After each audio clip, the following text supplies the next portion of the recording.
উনি গত 3 বার, আমি একদম ছবি দিয়ে দেখাই দিই আপনাদেরকে, দেখেন নৌকার বিপক্ষে উনি জগ মার্কা নিয়ে জিতছেন। উনি বিএনপি করেন, বিএনপি স্বতন্ত্র প্রার্থী। এই বিএনপি স্বতন্ত্র প্রার্থী তাকে কোনোভাবে ভোটে দাঁড়াতে দিবেন না। কি আসছে জানেন তার বিরুদ্ধে অভিযোগ? এই ভদ্র মহিলা উনি স্বাক্ষর করছেন আর ওখানে লিখে দিচ্ছেন যে উনি স্বাক্ষর করেননি। এই দেখেন এর পাতা দেখাচ্ছি আমি,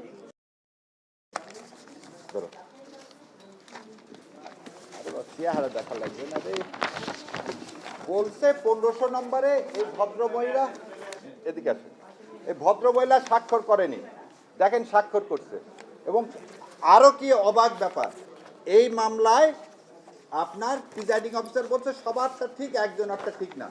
আজকে হিয়ারিং করার সময় বিএনপির প্রার্থী এসে অপোজিশন দেয় তার স্বতন্ত্র বিএনপি প্রার্থী যাতে ইলেকশন করতে না পারে।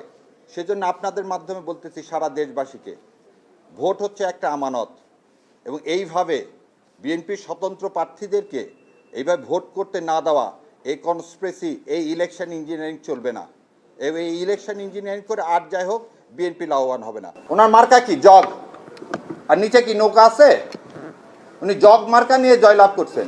2009 সালে উনি ছিলেন ভাইস চেয়ারম্যান, বিএনপির পদপ্রার্থী। তাহলে আপনি এই লোকটাকে যে মগ নিয়ে জিতলো নৌকার বিপক্ষে, আমি বলে দিচ্ছি আপনাদেরকে, নওগাঁ সদর পৌরসভায় সনি এবারে নির্বাচন, বিএনপির মনোনীত ক্যান্ডিডেট, সেও তো মেয়র নির্বাচন হয়েছে। তাহলে সে আওয়ামী লীগ?